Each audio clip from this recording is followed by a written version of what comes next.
Dans Découverte secret 2, nous avons vu comment une espèce extraterrestre inamicale, c'est le moins qu'on puisse dire, exerce un contrôle sur nous, les humains. Il y a aussi un autre problème. Nous avons conscience que au moins 2 espèces extraterrestres sont en conflit sur notre monde. Alors, nous ne savons pas trop sur quel pied danser. Nous allons en savoir un peu plus. Et à travers nos enquêtes, nous finirons par comprendre quelle attitude nous devons adopter.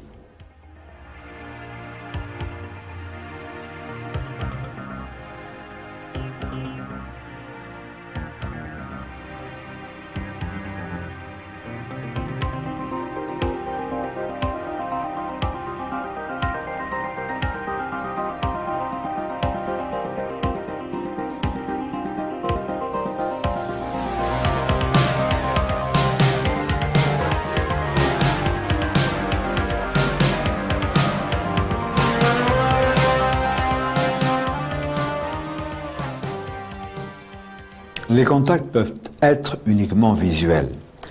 Nous allons nous rendre à Genève, ville internationale par excellence, pour y rencontrer mon confrère et ami ufologue Rolf Vollmer, qui lui va nous parler d'un cas très étrange sur lequel il a personnellement enquêté.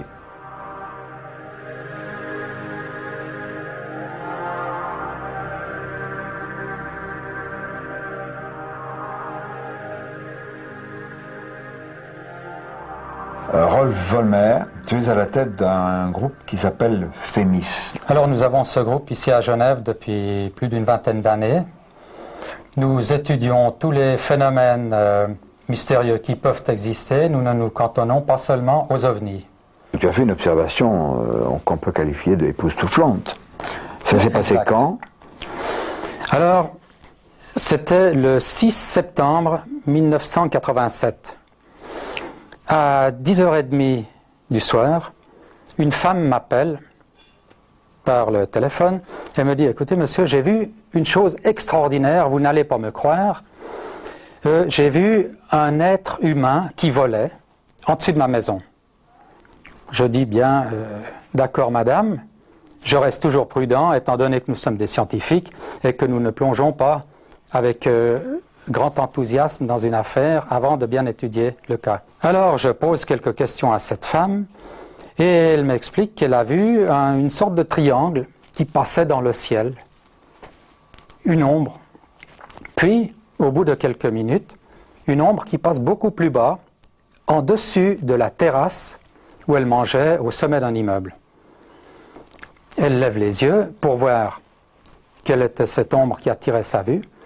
Elle voit en face, en dessus du toit de l'immeuble, quelque chose qui tourne et qui s'arrête à une petite distance en dessus du toit. C'était curieux, elle regarde, elle se dit, mais une chauve-souris, mais c'était énorme. Et ça s'est vraiment arrêté. La chose étrange, c'est comme redressé. Donc, au lieu d'être horizontal, le corps s'est mis debout. Elle a vu une forme de tête, des ailes avec comme des coudes relevés. Ça redescendait. Et à-dessous, il y avait un corps. La chose a battu 3 fois des ailes. Elle a eu une telle peur qu'elle a filé dans son appartement et a tout fermé. Puis, elle a essayé de regarder encore une fois et la chose n'était plus là. J'ai téléphoné à un ami pour qu'il vienne faire avec moi une observation. Et nous sommes allés 2 jours après chez cette dame sur le toit de son immeuble. Arrive 11h moins le quart. Soudain, la femme qui était assise sur le gravier de l'immeuble en face de nous a pris ses bras comme ça, s'est recroquevillée et dans un espèce de sentiment de terreur a dit « Ça y est, je le sens, il est là ». Bien nous, avec notre mentalité scientifique, on observe sans aucun préjugé. On lève les yeux, on cherche, et elle aussi cherche dans le ciel, et hop, elle nous dit il est là. Et on voit effectivement une forme triangulaire avec les pointes arrondies. Cette chose se tenait à une certaine distance de nous, on pourrait dire 300-400 mètres. Elle a passé pendant 4 secondes environ, a été visible. 1 heure après, tout d'un coup, elle se remet comme ça, elle dit « ça y est, je le sens, il est de nouveau là ».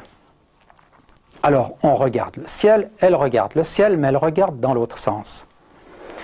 À ce moment, je vois, et mon collègue aussi, une sorte de triangle noir qui volait dans le sens contraire.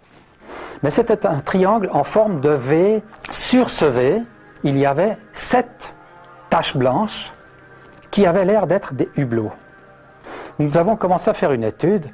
Pour quelle raison cette chose était visible qu'à cet endroit du ciel et pas là derrière ou ailleurs? Alors on s'est rendu compte que depuis la cathédrale Saint-Pierre de Genève, il y a des immenses projecteurs qui éclairent le ciel dans différentes directions pour éclairer la cathédrale. On a pris tout un matériel, malheureusement, comme cette chose se voit pendant un très court instant, il n'est pas possible de le voir et puis encore de faire une photo, parce que c'est trop tard, 3-4 secondes. Nous venons de le voir avec cette enquête de Rolf Vollmer, cette dame qui a éprouvé une inquiétude et des frissons. Je pense que c'est pas parce qu'elle avait froid, c'est parce qu'il y a eu un influx psychique, un contact, une injonction peut-être, qui a déclenché chez elle cette réaction épidermique. Simple contact visuel aussi, bon, on dit c'est dépassé, non, il vaut mieux. Il faut savoir aussi que si les extraterrestres se montrent, c'est qu'ils le veulent bien, c'est pas dû au hasard. Il faut une mention spéciale pour un ouvrage tout à fait remarquable, celui de Jean-Gabriel Grelet, du commandant Jean-Gabriel Grelet, ayant pour titre « Objet volant non identifié, un pilote de ligne parle » chez Guy Trédaniel. Vous ne serez pas déçus. Nous allons nous rendre au Nouveau-Mexique pour y rencontrer des personnes comme vous et moi, qui, elles, à l'évidence, ont été choisies et n'ont pas été contactées au hasard.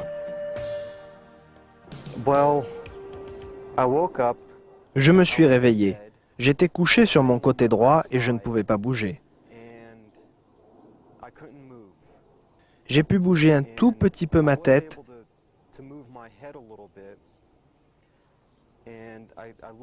et j'ai pu voir au-dessus de mon épaule droite ces 3 silhouettes blanches.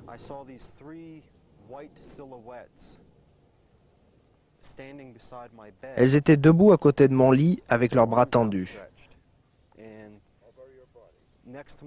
Elles étaient à côté de mon corps mais ne le touchaient pas. J'ai eu très peur à ce moment-là. Je ne pouvais pas crier. J'ai essayé, mais je ne pouvais pas bouger.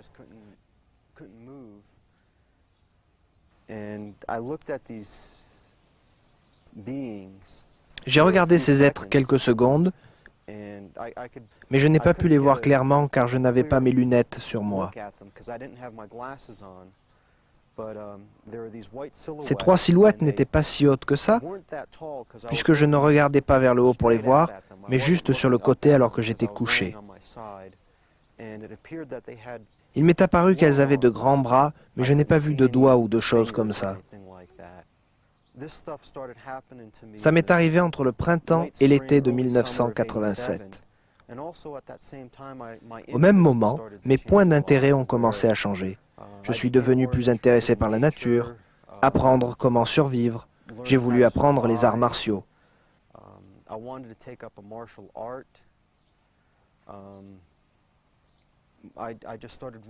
Et j'ai commencé à lire tout, absolument tout ce que je pouvais. Cela m'a permis de me pencher sur les ovnis plus sérieusement. Nous venons de voir, ces contacts peuvent changer la vie de ceux qui en ont bénéficié. Peter Lemon, lui, nous a expliqué qu'il était convaincu de la réalité des extraterrestres, c'est évident, mais aussi que l'influence qu'il a subie a fait de lui, sinon un ambassadeur, du moins un propagandiste de la réalité objective des extraterrestres et de leurs engins qui nous visitent. Pour nous convaincre aussi, il faut écouter cette jeune femme, Gail. Dans cette ville de Boquete, Gail reçut plusieurs fois la visite nocturne d'extraterrestres. Mais ces visites intempestives lui faisait craindre de perdre l'esprit.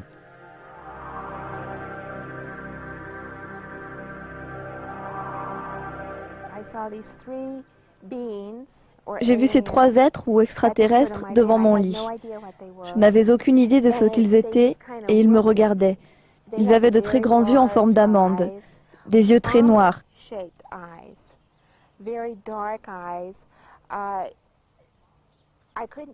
Je ne pourrais pas dire s'ils avaient un uniforme ou si c'était leur peau. Mais c'était d'une texture blanche argentée.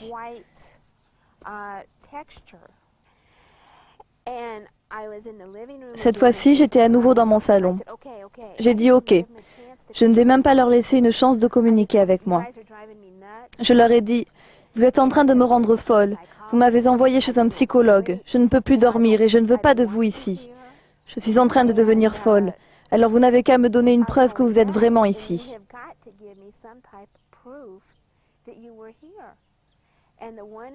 Alors celui du milieu m'a dit qu'à 2 semaines de ce jour, il y aurait une mutilation de bétail dans le nord de cet État.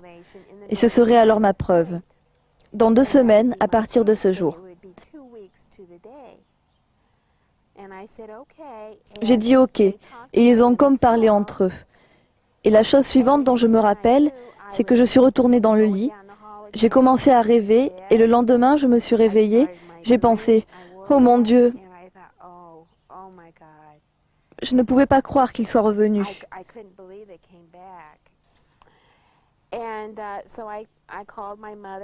Donc j'ai appelé ma mère, j'ai appelé le psychologue, j'ai aussi appelé mes bons amis.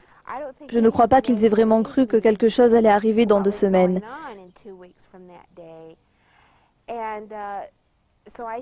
Donc j'ai dit, marquez sur vos calendriers, marquez sur vos calendriers, et on verra si ça arrive. 2 semaines, jour pour jour, première page d'un journal. Vache mutilée à Dulce, au Nouveau-Mexique. C'est dans la partie nord de l'État. Je n'arrivais pas à y croire. J'ai pensé, oh mon Dieu. Ma mère m'a appelée et m'a dit, Gail, tu as vu le journal? Et j'ai répondu, oui. Je suis descendue et je l'ai acheté. Elle m'a alors dit, et moi qui pensais que tu étais folle, alors ils sont vraiment venus te voir? C'était la preuve qu'ils étaient vraiment là et que je ne perdais pas l'esprit. J'ai appelé une bonne amie, employée de banque, qui s'appelait Diane, et lui ai demandé si elle avait vu le journal aujourd'hui. Elle m'a répondu, « Ah non, qu'est-ce qu'il y a dans le journal ?» Elle avait complètement oublié. Je lui ai dit, « Regarde ton calendrier. » Elle a regardé. « Oh, c'est aujourd'hui !» J'ai dit oui. « Va acheter le journal et rappelle-moi. » Il n'y a pas eu 5 minutes avant qu'elle me rappelle et qu'elle me dise, « Gail, nous ne sommes plus amis. Je ne veux plus rien avoir à faire avec toi. » La réaction de cette jeune femme est quand même aberrante. Elle refuse de voir désormais son amie qui, elle, témoigne de ce qu'elle a vu. De tels revirements, de telles situations confuses expliquent pourquoi les extraterrestres ont besoin de se montrer, de parader un peu, d'insister pour multiplier les témoignages et multiplier la répartition de ces témoignages dans les diverses couches de la population. Aux États-Unis, à Richmond, en Virginie, nous nous sommes rendus au congrès du MUFON. Le MUFON, ça veut dire Mutual UFO Network. C'est-à-dire, on peut traduire ça par réseau mutuel concernant les ovnis. Dans le cadre de ces rencontres du MUFON, nous avons eu un contact avec Giles Hamilton, qui a publié un ouvrage. Il souligne, et il a raison, que les contacts ne se font pas nécessairement toujours entre des extraterrestres et des gens de tous les jours. Il est question d'une rencontre avec une personnalité considérable puisqu'il s'agit d'un pape. Alors je voudrais attirer votre attention quand vous allez voir tout à l'heure apparaître sur l'écran Giles Hamilton. Remarquez, il a un bolo. Son bolo représente une tête stylisée de gris, de short grays. Alors sachez aussi qu'aux États-Unis, c'est rentré dans les mœurs. Tout le monde parle des gris. Ils apparaissent sur les t-shirts, sur des autocollants, sur des sortes de pins, sur des porte-clés, sur des sacs. C'est une invasion beaucoup plus pacifique que celle de leur base. Mais écoutons Giles Hamilton.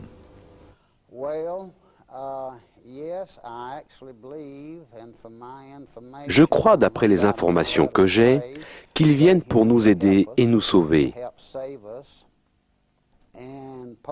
Et le pape Jean XXIII, c'est supposé être dans son journal, aurait prédit qu'ils atterriraient. J'ai oublié la date exacte. En 1995, ce qui n'est pas si éloigné. Je crois que c'est en juin, on peut me corriger si je me trompe, mais je pense que c'est le 6 juin 1995. Ils commenceront à atterrir et à nous aider. Ils arrêteront tout ce qu'il y a de mauvais ici sur notre planète Terre. Les extraterrestres ne se contentent pas de parader, de nous montrer leur présence. Ils nous délivrent aussi des messages.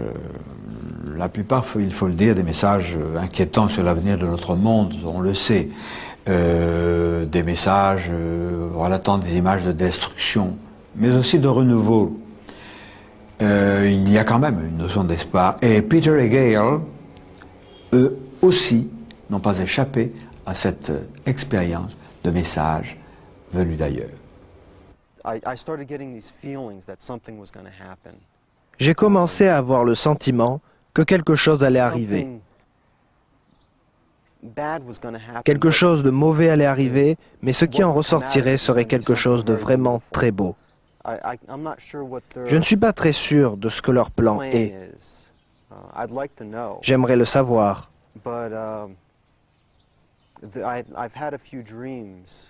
Mais j'ai eu quelques rêves avec ces êtres. Vous savez, les typiques gris d'1,20 m avec les grands yeux. Et notamment dans un rêve, j'ai essayé de marcher derrière eux pour frapper la tête de l'un d'entre eux avec un marteau. Et alors je me suis réveillé, paralysé, dans mon lit.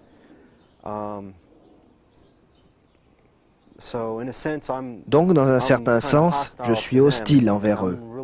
Et je ne suis pas vraiment sûr de leurs intentions nous concernant. Et quand ils vous parlent, c'est comme si c'était programmé. Mais leurs lèvres ne bougeaient pas. Avec eux, c'était uniquement de la communication télépathique. Il y en avait 3. Et j'ai senti que c'était celui du milieu qui faisait toute la communication. Les 2 autres, je ne savais pas ce qu'ils faisaient, à part peut-être protéger celui du milieu.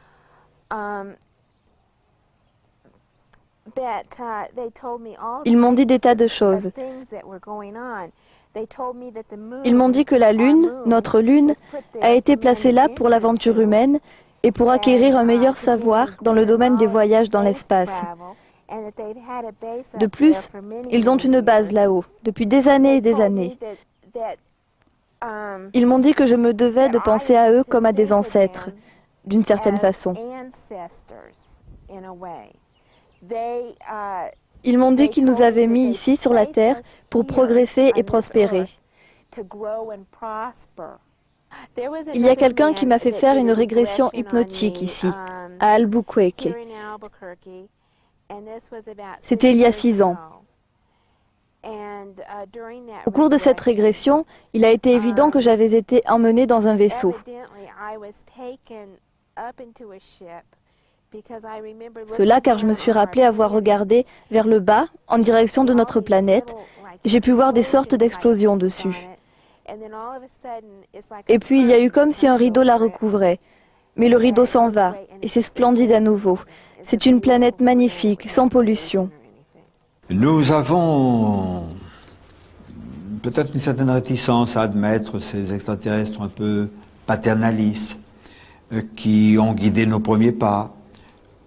Moi, ça ne me choque pas. Il y a déjà longtemps, quand j'écrivais Les soucoupes volantes bien dans l'autre monde, que dans le documentaire, j'ai abordé les domaines de l'histoire très ancienne. Dans la proto-histoire, il en est question. Ils étaient paternalistes, c'est vrai.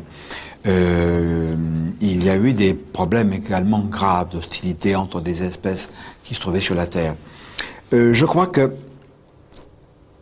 c'était probablement pour notre bien. Ce guidage continue de nos jours. D'ailleurs, dans les Gouvernants secrets 1, nous avons présenté les messages à caractère scientifique des Oummites.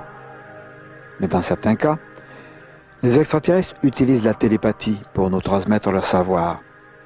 Robin Andrews Quayle et Carol Dennis travaillent sur ce phénomène étonnant. Il s'agit de personnes qui ont des contacts avec les extraterrestres.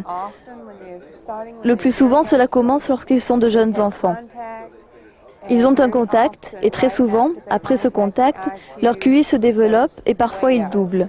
Parfois même, le QI est tellement élevé qu'il ne peut même pas être mesuré. Puis au fur et à mesure qu'ils grandissent, ces gens obtiennent des informations très avancées d'un très haut niveau technique, des informations sur les nouvelles énergies ou sur l'énergie libre. Toutes sortes de technologies qui vont nous révolutionner. La colorologie est l'étude de la science des couleurs, c'est-à-dire la façon dont vous réagissez aux couleurs physiquement et émotivement. J'ai reçu ces informations par la communication télépathique en 1987. Ce que je fais, c'est qu'à partir d'une approche scientifique simplifiée, je vous aide à comprendre la science qu'il y a derrière votre manière d'agir et alors vous pouvez pratiquement l'appliquer à votre vie. Vous voyez, Carol est elle-même l'une de ces personnes, prodiges, contactées télépathiquement. Ces gens ont parfois la sensation qu'ils sont investis d'une mission pour aider la planète dans ces temps de difficultés que nous avons l'air de tous connaître.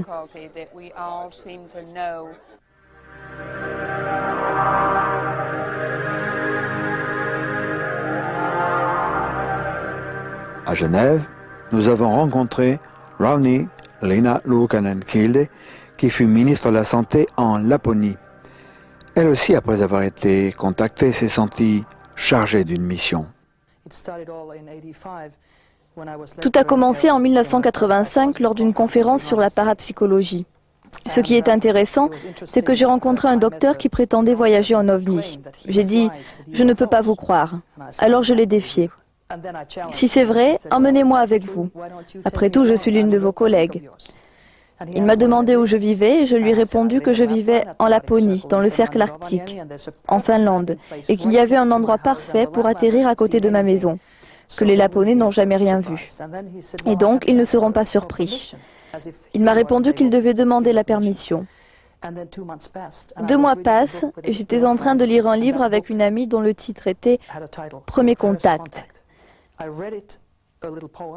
Je lisais un petit poème et en regardant par la fenêtre, j'ai vu à une centaine de mètres de nous un ovni qui planait à une centaine de mètres de hauteur. Ce qui m'a le plus surpris, c'est que toutes les deux nous avons complètement paniqué. Une panique totalement hystérique. Je me rendais compte que j'étais confrontée à des dimensions que je ne maîtrisais pas. Tout ce que j'ai pu dire, c'est « S'il vous plaît, ne venez pas ». C'est resté immobile une quinzaine de minutes et il est parti en s'envolant. Bien sûr, on a expliqué ça comme tout le monde. C'était la lune ou quelque chose comme ça. Le lendemain matin, j'ai lu les journaux Lapon. Une centaine de personnes avaient vu cet ovni ou une lumière. Des jours ont passé et les forces aériennes de la Laponie ont dit qu'il s'agissait d'une fusée soviétique. Fusée qui serait restée 15 minutes en face de moi pour me dire « Hello » et qui aurait ensuite continué. Alors j'ai su que c'était un ovni. Mais je ne savais pas que cette fois-ci j'avais été enlevée. C'est apparu 3 ans plus tard quand j'ai été hypnotisée. Ça a été une surprise complète pour moi et c'est pourquoi je sais qu'il y a beaucoup de contactés qui ont été enlevés et qui ne le savent pas. Rauni, pouvez-vous nous raconter votre étrange accident? Oui, j'ai eu d'incroyables expériences où les extraterrestres ont sauvé ma vie 3 fois. Une fois en 1985, je conduisais ma voiture et j'ai été percutée par un car. Ma voiture était complètement brisée et moi de même. Après une demi-heure d'inconscience, j'ai ouvert les yeux et j'ai vu une petite entité, une sorte de silhouette brune. Je ne pouvais pas dire qu'il s'agissait d'un mâle ou d'une femelle.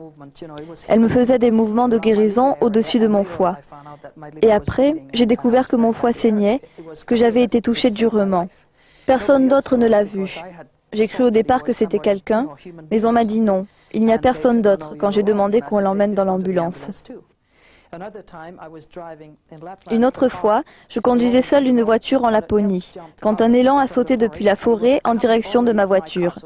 J'ai alors pensé c'est la mort.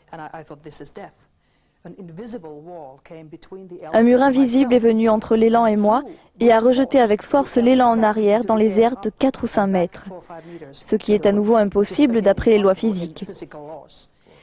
La troisième fois, je n'avais pas l'habitude de conduire une moto. Alors j'ai poussé les gaz à fond et je suis parti dans les airs. J'ai commencé à tomber sur l'asphalte et bien entendu, la moto redescendait droit sur mon thorax et j'ai pensé, ça y est. Elle s'est arrêtée dans les airs, a fait un tournant à 90 degrés et s'est écrasée à côté de moi. Donc, on m'a sauvé la vie 3 fois d'une mort certaine. Ranilu Cannon, de par ses expériences vécues, tout à fait étonnantes, reconnaissons-le, est devenue l'ambassadrice, ou une ambassadrice de ces extraterrestres. Ses conférences à travers le monde et les nombreux articles de presse qui lui sont consacrés démontrent son évidente détermination.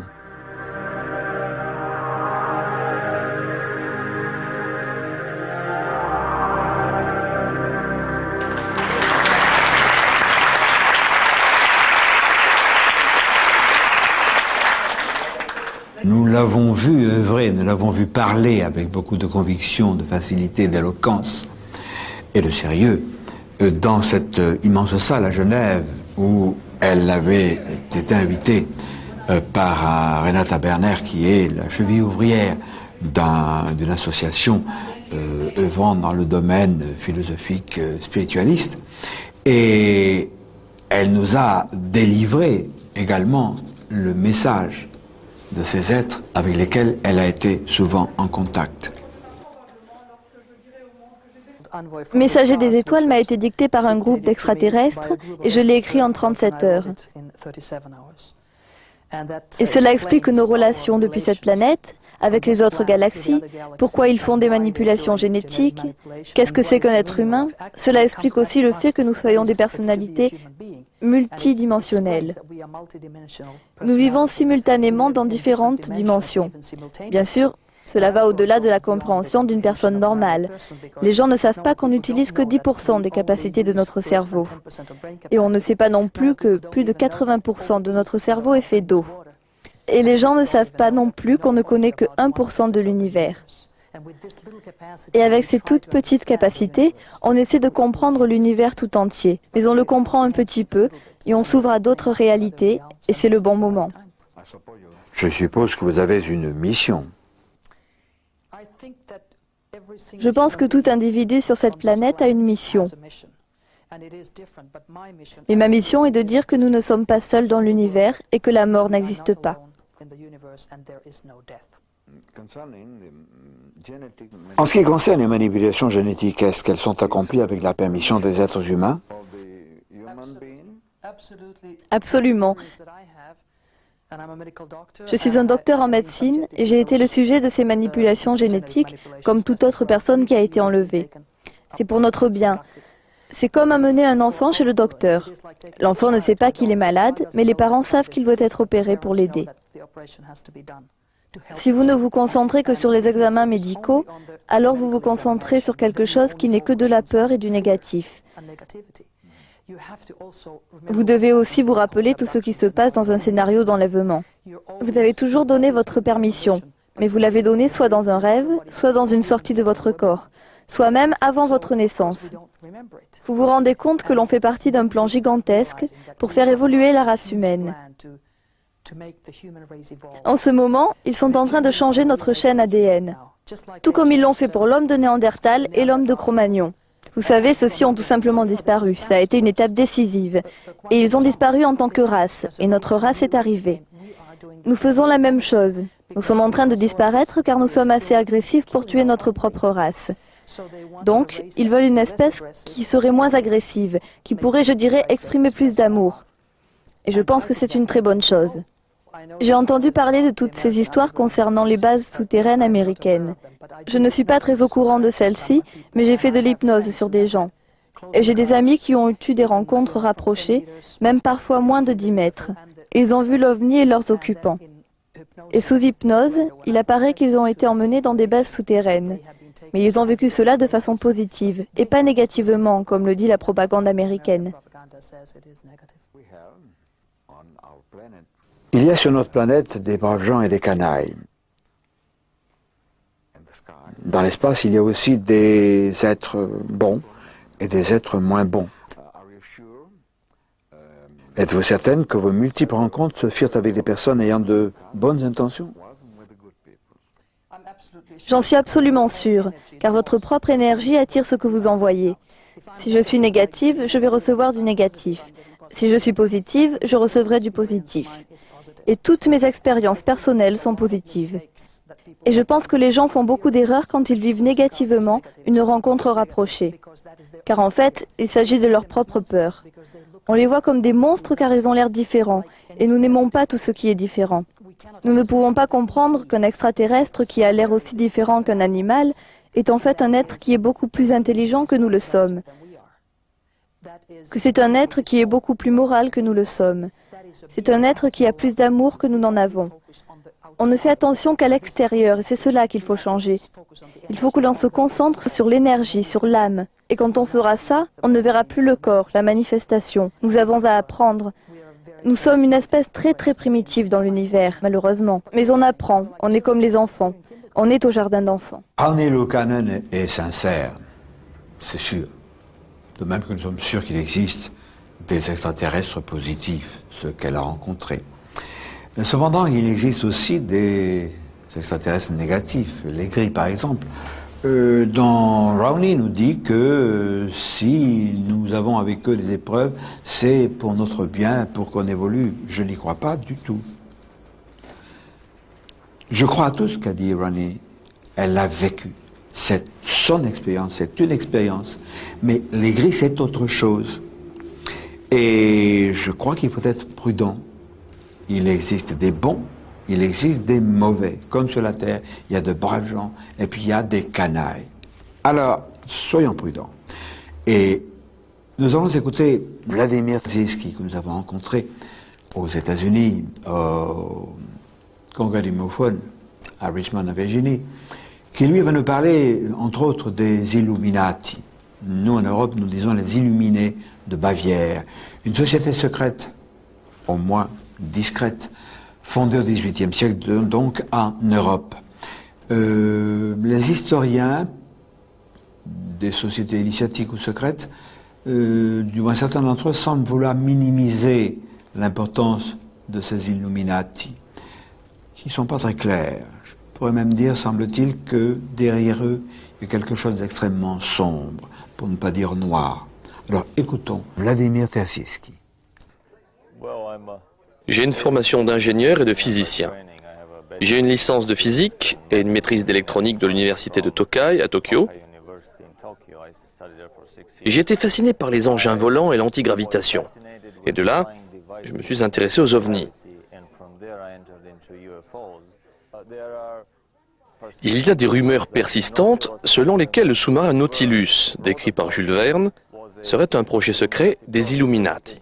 Ça aurait été le premier engin sous-marin qui aurait utilisé un système de propulsion très avancé.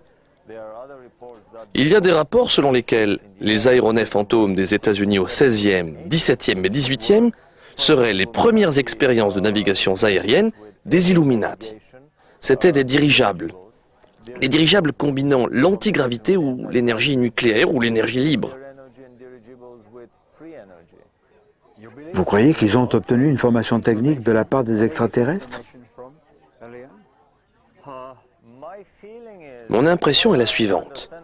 À la façon dont je conçois l'administration de l'univers et comment les espèces avancées aident et éduquent les espèces inférieures, c'est-à-dire les civilisations qui sont derrière eux dans l'évolution,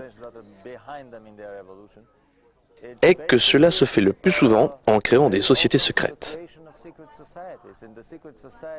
Les sociétés secrètes sont créées pour cela, pour être une interface entre notre civilisation terrestre et d'autres races extraterrestres. Et différentes sociétés secrètes ont affaire avec différentes races d'extraterrestres. Je suis très intéressé par la technologie avancée qu'ont développée les Illuminati. Ils ont voyagé en soucoupe durant ce siècle. Des histoires relatent qu'ils ont atterri sur la Lune entre le XVIIIe et le XIXe siècle en combinant des fusées antigravitationnelles et des soucoupes.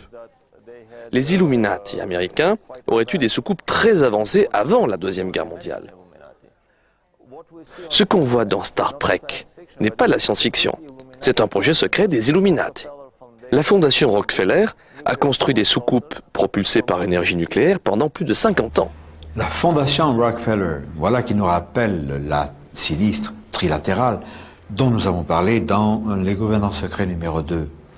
La trilatérale et Rockefeller, c'est quelque chose d'extrêmement important parce que cette organisation, cette pieuvre gigantesque, a coquiné, complice des CFR, le Conseil des Relations étrangères, toujours contrôlé par Rockefeller, et par les Bilderberg en Europe, c'est tout la même bande. Ces organismes trilatéraux, CFR et Bilderberg, sont en connexion directe ou indirecte avec le MJ12, le gouvernement secret de notre planète, et à l'étage inférieur se terrent les gris. L'ennui, c'est que, nous l'avons vu, il y a des extraterrestres bons, d'autres qui ne le sont pas, etc.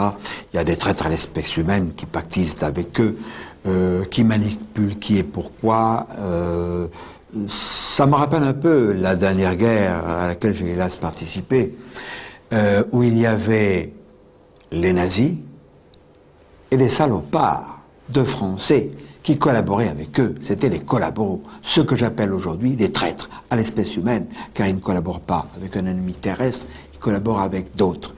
Puis il y a ceux qui s'en foutent de la collaboration, il y a ceux qui s'intéressent au business. Et alors nous avons des individus qui jouent les envoyés, non pas du Seigneur, mais qui, sous couvert de contacts, de rencontres, voire de repas avec la Vierge Marie, avec Mahomet, avec Moïse, etc. Moi, j'ai des relations, ce ne sont pas les mêmes. À la faveur de ces rencontres guidées par des extraterrestres dont ils sont les messagers, organisent des partous et font participer les enfants. Alors là, j'espère qu'un jour, la justice descendra sur la terre et qu'on s'occupera d'eux. Laissons cette racaille, laissons cette pourriture. Revenons aux sources. Et les sources, au moins des contacts, à notre époque moderne, c'est George Adamski, aux États-Unis, en 1951.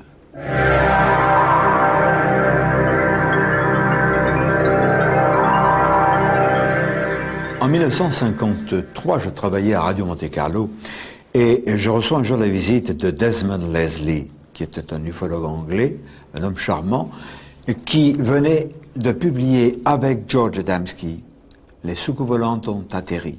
Ça, c'est une réédition chez J'ai lu. Alors, j'ai donc appris qui était Adamski. On l'appelait plaisamment le professeur, mais on ne savait pas qu'il n'était pas professeur. Et au départ, on s'imaginait, puisqu'il habitait au Mont Palomar, en Californie, qu'il appartenait à l'équipe des astronomes du Mont Palomar. J'ai voulu me renseigner. Et c'est ainsi que j'ai été surpris d'apprendre que les astronomes, celui qui m'a répondu, j'ai interrogé, m'a dit « Mais non, nous ne connaissons pas d'astronome du nom de Adamski ». Alors je lui ai dit « Écoutez, il y a ou il n'y a pas un Adamski ?» Il me dit « Oui, oui, il y en a un, mais il n'est pas au Mont Palomar, il est au pied du Mont Palomar et il vend des hot dogs, des saucisses chaudes. » Alors évidemment, léger embarras de ma part, je me renseigne davantage, j'apprends que c'est vrai, mais que passionné de spiritualité, de philosophie et d'amour cosmique, entre guillemets, dès l'instant où, en 1947, le mot soucoupe volante est arrivé, il a prêté une oreille attentive et il a eu raison. Nous sommes plusieurs à avoir fait ça. Et il est devenu, peut-être pas ufologue, mais un contacté.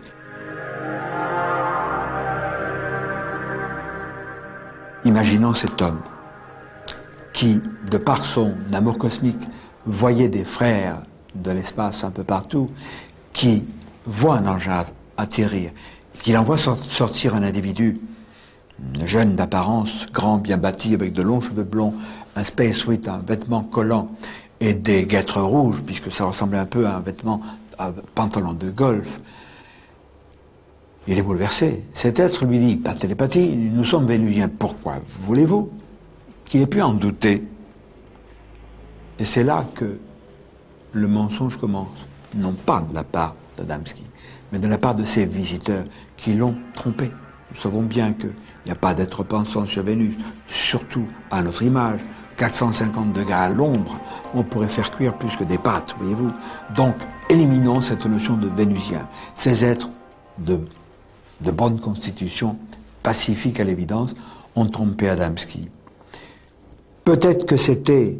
Moi, je me rappelle toujours quand il y a des histoires de contact avec quelque chose qui embarrasse, une chose étonnante que cette jeune femme que j'appelle Manuela, dans certains de mes bouquins, qui me renseigne sur ce qui se passe au Brésil, elle m'a dit, n'oublie jamais que dans les grands cas de contact, de rencontres troisième type et autres, il y a 9 ans sur 10 le germe de sa propre autodestruction. Et l'autodestruction du cas Adamski, c'est l'histoire de Vénusien qui ne tenait pas debout. Donc, il y a eu manipulation d'Adamski par les extraterrestres. Et puis après, évidemment, la sourde oreille des autorités, etc., etc. Mais son cas est vrai.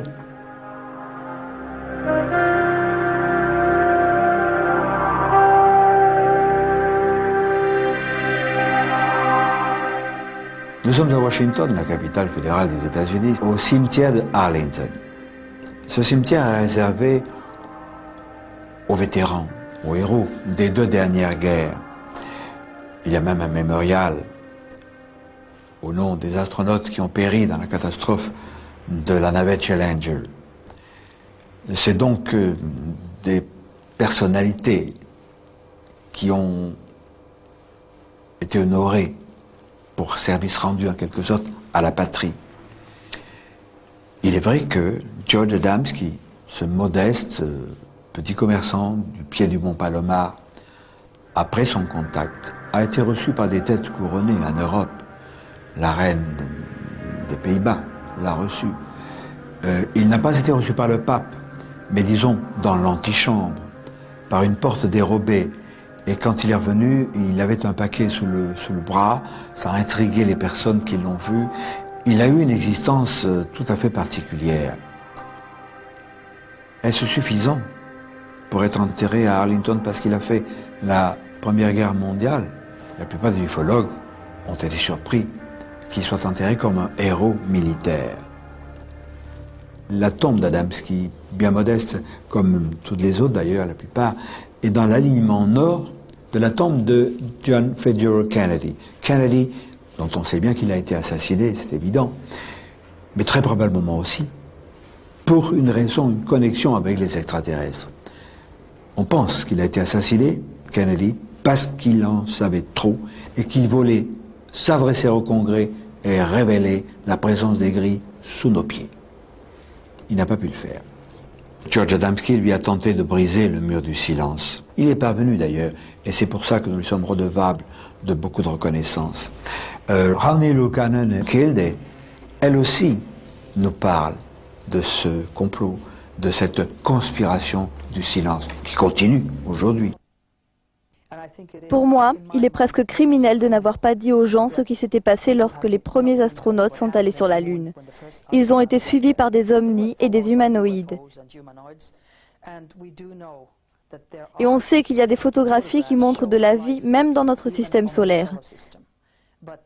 C'est une question tellement importante, c'est une question militaire, c'est une question économique, une question psychologique. Imaginez ce que disaient les rapports top secrets de l'OTAN en 1964. C'était tellement top secret qu'uniquement ceux qui avaient l'autorisation top secret cosmique pouvaient les lire à l'époque. Ils n'en ont fait que 50 copies, et maintenant ils sont accessibles. La principale raison justifiant le secret et le silence gouvernemental est la question théologique. Cela concerne la religion, car celle-ci s'effondrerait. Par peur d'une panique théologique, religieuse et autres, les autorités paternalistes nous cachent la vérité. Elles nous le cachent, même depuis plus de 2000 ans. Dans Les secours volants viennent de l'autre monde, j'ai étudié les textes sacrés, proto-historiques. Mon confrère et ami Richard Nolan, toujours chez Vaugirard, vient de publier cette étude, où il me rejoint parfaitement. C'est depuis très longtemps qu'ils sont chez nous, qu'ils s'occupent de nous. J'ai dénoncé le blackout sur les secours volantes.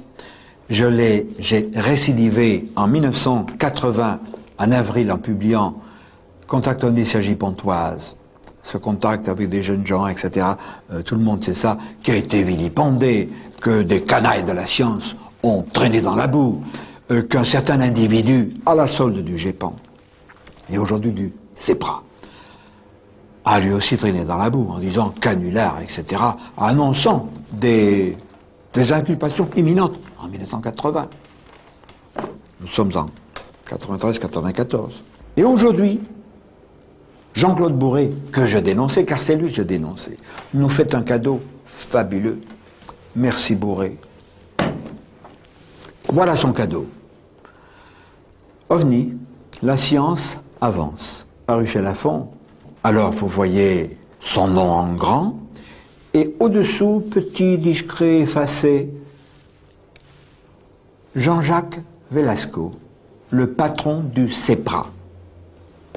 J'avais dit que Bourré était l'homme lige, était le fer de lance du GEPAN. Il est celui du CEPRA. Il l'avait tourné tout ça en dérision, disant que le complot n'existait pas, etc. La preuve que le complot existe, le voilà. Alors pour Velasco, eh bien, ces engins énormes qui ont survolé l'Europe le 5 novembre 1990, c'était des bouts de la fusée soviétique Proton qui retombaient sur la figure des terriens. Mais il se fout de nous, Velasco. Voilà un ouvrage, un gros bouquin, OVNI Contact. Franck-Marie a fait un énorme travail. Il a analysé 400 cas, 400 témoignages précieux, rigoureux, qui lui ont été transmis par diverses personnes, évidemment, et il prouve à l'évidence que non seulement c'est pas la fusée Proton de Velasco, mais il y a eu 2 survols de la France aux environs de 19 h à 2 positions différentes par une série de vaisseaux, dont un géant. Alors pour nous convaincre, si besoin était, que des manipulations négatives, des complots, des tractations dégoûtantes existent pour nous endormir, écoutons encore Vladimir Terziski. Il va nous éclairer. Encore plus intéressantes que les soucoupes sont les expériences génétiques pratiquées par les Illuminati. Il y a 50 ans, dans leur camp de concentration, les Allemands ont conçu et élevé des hybrides entre l'homme et l'animal. Ils étaient avancés à ce point-là dans leur génie génétique. D'après moi, ce ne sont pas les extraterrestres petits gris qui nous enlèvent. Ce n'est même pas le gouvernement qui fait du clonage. Je veux dire par là que le gouvernement américain a des techniques de clonage qui pourraient cloner vous ou moi à partir d'une simple cellule venue du bout de nos doigts. Nous pouvons même être morts, nous n'avons pas besoin d'être en vie pour qu'ils puissent le faire. Je pense même que le film de Steven Spielberg, Jurassic Park, est une véritable histoire cachée et qu'on a déjà été capable de cloner génétiquement des dinosaures à partir des éléments trouvés dans leurs œufs. Pour revenir aux enlèvements par les petits gris, j'ai le sentiment qu'il s'agit là d'un vaste programme de recherche génétique des Illuminati. Et les petits gris sont des robots biologiques que le gouvernement utilise. Toutes les superpuissances sont impliquées. Beaucoup d'extraterrestres sont également impliqués dans ce projet. Et même des niveaux plus élevés dans la hiérarchie céleste, qui sont en fait les cerveaux et les coordinateurs. Ne nous leurrons pas, les complots existent vraiment avec les extraterrestres. Il y a aussi une connotation avec le nazisme. Ça n'est pas exclu du tout. Je voudrais vous parler très sommairement d'un remarquable ouvrage de Jean Robin, Hitler est l'élu du dragon, l'élu entre guillemets, évidemment, c'était pas un saint, loin s'en faut, paru chez Guy Trédaniel, un bouquin qu'il faut lire pour comprendre les racines occultes du nazisme, les racines occultes des forces noires qui continuent de corrompre le monde. Alors, ça c'est très important. J'attire votre attention aussi sur le fait que les bons extraterrestres, ou du moins l'une des espèces extraterrestres qualifiées de bonnes, sont associés à des grands blonds. Alors là, évidemment, on entend tout de suite des gens, les grands blonds, mais les nazis, etc., les yeux bleus, mais non, non. Rien à voir avec les nazis, rien à voir avec Hitler, il n'était pas né. C'est au siècle dernier qu'Helena Petrovna Blavatsky, dans son ouvrage monumental en 6 volumes, La doctrine secrète, et en particulier dans le 3e, nous a parlé des grands blonds. Qui étaient-ils? C'étaient des polariens, des extraterrestres, venus non pas de l'étoile polaire, mais du système solaire de l'étoile polaire, et qui ont enseigné nos très très très lointains ancêtres, tout en combattant les seigneurs à la face sombre. Mais revenons à aujourd'hui, et écoutons Madame T. m'adapter. Ce qu'elle va nous dire est tellement important que je ne vous dirai même pas dans quel pays. Nous avons enregistré son témoignage à visage caché et à voix distordue de façon électronique. Vos recherches personnelles vous ont amené à aborder certains domaines en matière de physique nucléaire et particulièrement l'étude sous un aspect nouveau des explosions souterraines. J'ai été amené par mon travail à me poser la question suivante. Est-ce que les explosions nucléaires sont vraiment nécessaires? Alors, je me suis posé cette question pendant longtemps et j'ai compris que quelque chose ne jouait pas. Il faut bien rappeler qu'il y a environ 80 à 90 explosions nucléaires souterraines par année dans le monde. Dans un site expérimental d'explosion souterraine se crée autour du site de l'explosion une circulation de particules électromagnétiques, ces boules électromagnétiques ainsi entretenues dévient le géomagnétisme naturel de surface de la Terre qui lui génère les ondes de haute évacuation. Ainsi, dévier ces fluides déplace les ondes de haute pression en faisant des catastrophes ou des perturbations dans d'autres pays que ceux où ça se passe généralement. C'est presque une arme à l'échelle planétaire, mais que l'on peut guider, que l'on peut diriger vers telle ou telle région. C'est absolument exact. Qui est derrière tout ça? Nous avons longtemps cherché qui pourrait éventuellement être assez puissant pour influencer un lobby nucléaire aussi important et puissant. Nous avons découvert, c'est une chose très délicate à révéler, il doit y avoir au sommet de la pyramide une société secrète qui existe depuis la nuit des temps et qui est le grand ordre mystique du Nord. Cet ordre mystique semble être en contact avec des entités supérieures, des sortes de puissances invisibles, éventuellement relayées par des extraterrestres. Cet ordre mystique du Nord va mettre en place sur la planète Terre un gouvernement qui s'appellera Nouvel Ordre Mondial. Ce Nouvel Ordre Mondial va petit à petit prendre la place de l'Organisation des Nations Unies actuelle. De telles révélations bousculent un peu les idéaux démocratiques. Est-ce que nous devons nous considérer comme les jouets de cette manipulation? Est-ce qu'il n'y a rien à faire? Est-ce que nous devons tout accepter? Je crois que non. Je crois qu'il faut être vigilant. Si vous le voulez bien, nous allons retourner à Washington. Nous allons voir ensemble ce mémorial étonnant, le mémorial dédié à Abraham Lincoln, qui fut l'un des très grands présidents des États-Unis d'Amérique, puisque sous son mandat a commencé et fini la guerre de sécession, et c'est à lui que l'on doit d'avoir aboli l'esclavage. Et c'est par un assassinat qu'il perdit la vie, comme un autre président des États-Unis, John Fitzgerald Kennedy. Je rappellerai une phrase très connue de Abraham Lincoln. Le gouvernement du peuple, par le peuple, pour le peuple, ne doit pas périr de la terre.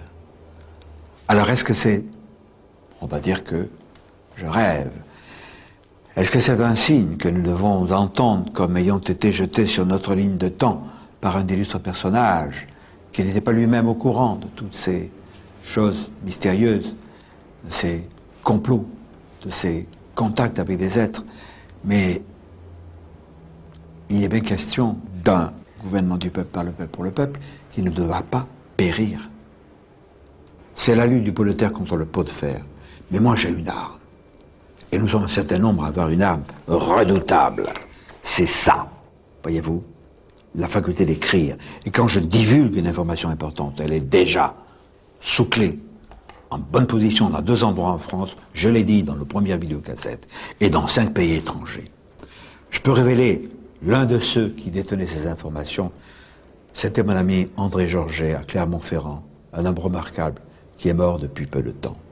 Il écrivait dans la revue Prisme, et cette cassette lui est dédiée.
Dans Découverte en secret 2, nous avons vu comment une espèce extraterrestre inamicale, c'est le moins qu'on puisse dire, exerce un contrôle sur nous, les humains. Il y a aussi un autre problème. Nous avons conscience que au moins 2 espèces extraterrestres sont en conflit sur notre monde. Alors, nous ne savons pas trop sur quel pied danser. Nous allons en savoir un peu plus, et à travers nos enquêtes, nous finirons par comprendre quelle attitude nous devons adopter.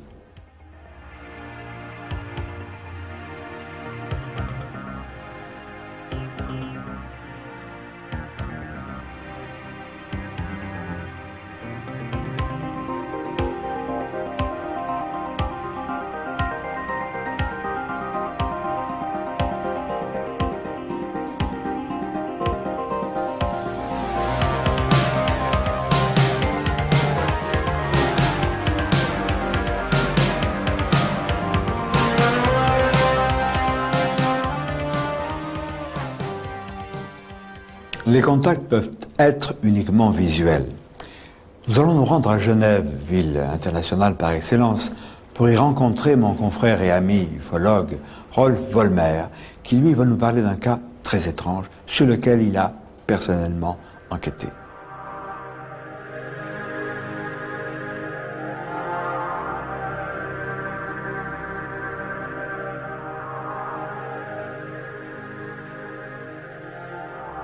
Rolf Vollmer, tu es à la tête d'un groupe qui s'appelle FEMIS. Alors nous avons ce groupe ici à Genève depuis plus d'une vingtaine d'années. Nous étudions tous les phénomènes mystérieux qui peuvent exister, nous ne nous cantonnons pas seulement aux ovnis. Tu as fait une observation qu'on peut qualifier d'époustouflante.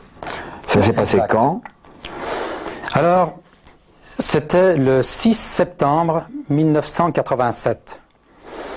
À 10h30 du soir, une femme m'appelle par le téléphone et me dit « Écoutez, monsieur, j'ai vu une chose extraordinaire, vous n'allez pas me croire. J'ai vu un être humain qui volait en dessus de ma maison. » Je dis « Bien, d'accord, madame. Je reste toujours prudent, étant donné que nous sommes des scientifiques et que nous ne plongeons pas avec grand enthousiasme dans une affaire avant de bien étudier le cas. » Alors, je pose quelques questions à cette femme et elle m'explique qu'elle a vu une sorte de triangle qui passait dans le ciel, une ombre.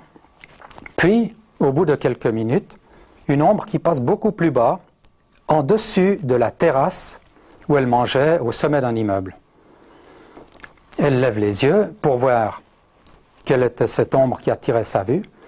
Elle voit en face, en dessus du toit de l'immeuble, quelque chose qui tourne et qui s'arrête à une petite distance en dessus du toit. C'était curieux, elle regarde, elle se dit, mais une chauve-souris. Mais c'était énorme et ça s'est vraiment arrêté. La chose étrange, c'est comme redressé. Donc, au lieu d'être horizontal, le corps s'est mis debout. Elle a vu une forme de tête, des ailes avec comme des coudes relevés. Ça redescendait. Et à-dessous, il y avait un corps. La chose a battu 3 fois des ailes. Elle a eu une telle peur qu'elle a filé dans son appartement et a tout fermé. Puis, elle a essayé de regarder encore une fois et la chose n'était plus là. J'ai téléphoné à un ami pour qu'il vienne faire avec moi une observation. Et nous sommes allés 2 jours après chez cette dame sur le toit de son immeuble. Arrive 11h moins le quart. Soudain, la femme qui était assise sur le gravier de l'immeuble en face de nous a pris ses bras comme ça, s'est recroquevillée et dans un espèce de sentiment de terreur a dit « Ça y est, je le sens, il est là ». Bien nous, avec notre mentalité scientifique, on observe sans aucun préjugé. On lève les yeux, on cherche, et elle aussi cherche dans le ciel, et hop, elle nous dit il est là. Et on voit effectivement une forme triangulaire avec les pointes arrondies. Cette chose se tenait à une certaine distance de nous, on pourrait dire 300-400 mètres. Elle a passé pendant 4 secondes environ, a été visible. 1 heure après, tout d'un coup, elle se remet comme ça, elle dit « ça y est, je le sens, il est de nouveau là ». Alors, on regarde le ciel, elle regarde le ciel, mais elle regarde dans l'autre sens. À ce moment, je vois, et mon collègue aussi, une sorte de triangle noir qui volait dans le sens contraire. Mais c'était un triangle en forme de V. Sur ce V, il y avait 7 taches blanches qui avaient l'air d'être des hublots. Nous avons commencé à faire une étude. Pour quelle raison cette chose était visible qu'à cet endroit du ciel et pas là derrière ou ailleurs? Alors on s'est rendu compte que depuis la cathédrale Saint-Pierre de Genève, il y a des immenses projecteurs qui éclairent le ciel dans différentes directions pour éclairer la cathédrale. On a pris tout un matériel, malheureusement, comme cette chose se voit pendant un très court instant, il n'est pas possible de le voir et puis encore de faire une photo, parce que c'est trop tard, 3-4 secondes. Nous venons de le voir avec cette enquête de Rolf Vollmer, cette dame qui a éprouvé une inquiétude et des frissons. Je pense que c'est pas parce qu'elle avait froid, c'est parce qu'il y a eu un influx psychique, un contact, une injonction peut-être, qui a déclenché chez elle cette réaction épidermique. Simple contact visuel aussi, bon, on dit c'est dépassé, non, il vaut mieux. Il faut savoir aussi que si les extraterrestres se montrent, c'est qu'ils le veulent bien, c'est pas dû au hasard. Il faut une mention spéciale pour un ouvrage tout à fait remarquable, celui de Jean-Gabriel Grelet, du commandant Jean-Gabriel Grelet, ayant pour titre « Objet volant non identifié, un pilote de ligne parle » chez Guy Trédaniel. Vous ne serez pas déçus. Nous allons nous rendre au Nouveau-Mexique pour y rencontrer des personnes comme vous et moi, qui, elles, à l'évidence, ont été choisies et n'ont pas été contactées au hasard. Je me suis réveillé. J'étais couché sur mon côté droit et je ne pouvais pas bouger. J'ai pu bouger un tout petit peu ma tête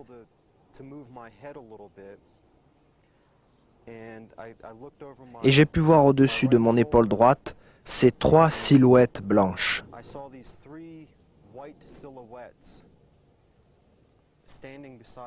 Elles étaient debout à côté de mon lit avec leurs bras tendus. Elles étaient à côté de mon corps mais ne le touchaient pas. J'ai eu très peur à ce moment-là. Je ne pouvais pas crier. J'ai essayé, mais je ne pouvais pas bouger.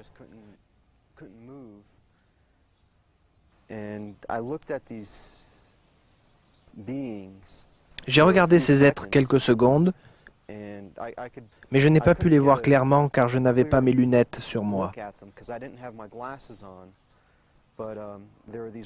Ces 3 silhouettes n'étaient pas si hautes que ça, puisque je ne regardais pas vers le haut pour les voir, mais juste sur le côté alors que j'étais couché. Il m'est apparu qu'elles avaient de grands bras, mais je n'ai pas vu de doigts ou de choses comme ça. Ça m'est arrivé entre le printemps et l'été de 1987. Au même moment, mes points d'intérêt ont commencé à changer. Je suis devenu plus intéressé par la nature, apprendre comment survivre. J'ai voulu apprendre les arts martiaux.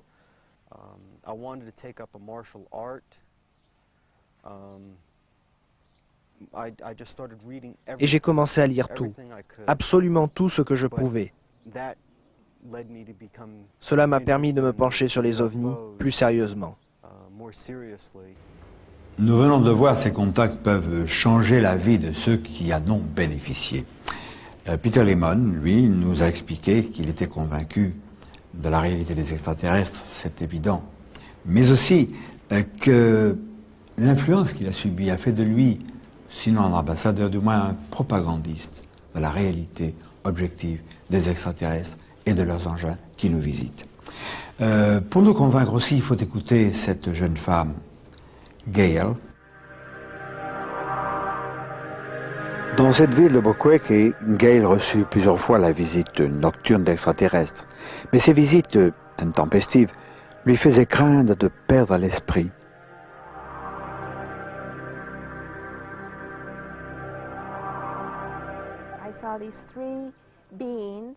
J'ai vu ces 3 êtres ou extraterrestres devant mon lit. Je n'avais aucune idée de ce qu'ils étaient et ils me regardaient. Ils avaient de très grands yeux en forme d'amande, des yeux très noirs.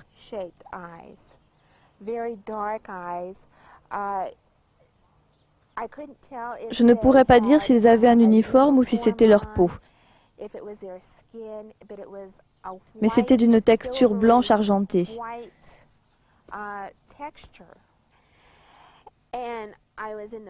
Cette fois-ci, j'étais à nouveau dans mon salon. J'ai dit OK. Je ne vais même pas leur laisser une chance de communiquer avec moi. Je leur ai dit, vous êtes en train de me rendre folle. Vous m'avez envoyé chez un psychologue. Je ne peux plus dormir et je ne veux pas de vous ici. Je suis en train de devenir folle. Alors vous n'avez qu'à me donner une preuve que vous êtes vraiment ici.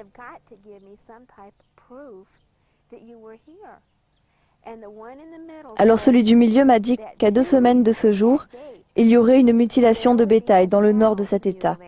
Et ce serait alors ma preuve. Dans 2 semaines, à partir de ce jour. J'ai dit OK, et ils ont comme parlé entre eux.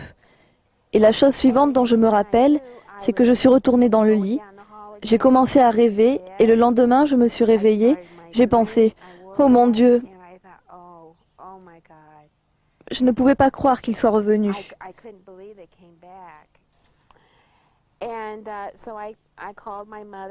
Donc j'ai appelé ma mère, j'ai appelé le psychologue, j'ai aussi appelé mes bons amis. Je ne crois pas qu'ils aient vraiment cru que quelque chose allait arriver dans 2 semaines.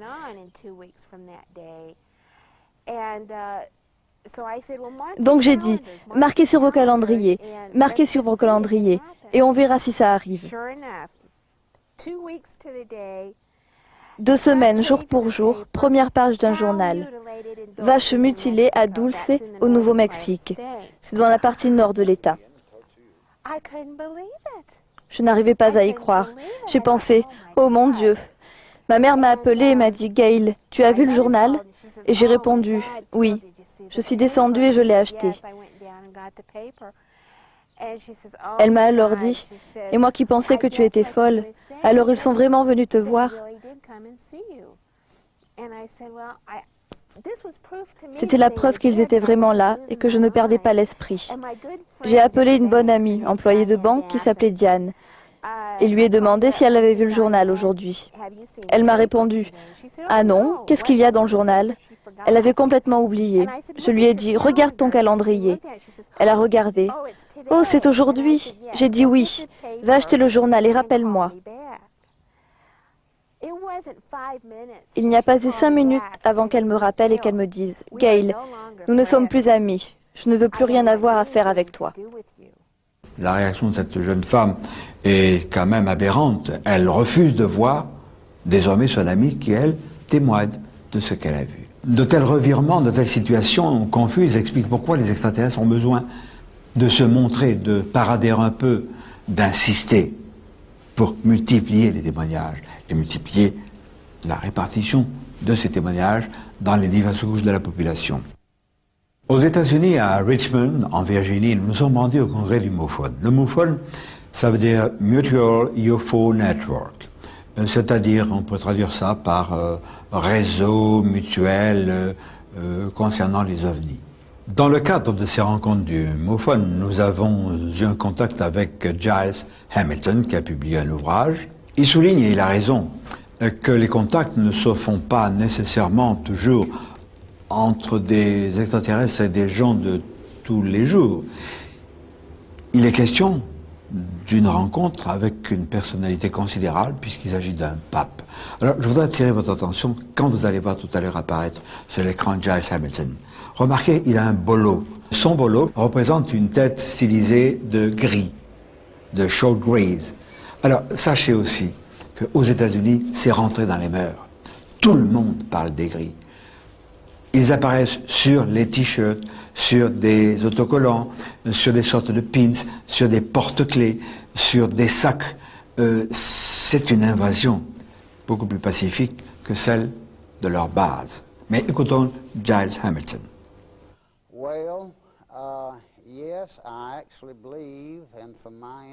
Je crois, d'après les informations que j'ai, qu'ils viennent pour nous aider et nous sauver. Et le pape Jean XXIII, c'est supposé être dans son journal, aurait prédit qu'ils atterriraient. J'ai oublié la date exacte. En 1995, ce qui n'est pas si éloigné. Je crois que c'est en juin, on peut me corriger si je me trompe, mais je pense que c'est le 6 juin 1995. Ils commenceront à atterrir et à nous aider. Ils arrêteront tout ce qu'il y a de mauvais ici sur notre planète Terre. Les extraterrestres ne se contentent pas de parader, de nous montrer leur présence. Ils nous délivrent aussi des messages. La plupart, il faut le dire, des messages inquiétants sur l'avenir de notre monde, on le sait. Des messages relatant des images de destruction, mais aussi de renouveau. Il y a quand même une notion d'espoir.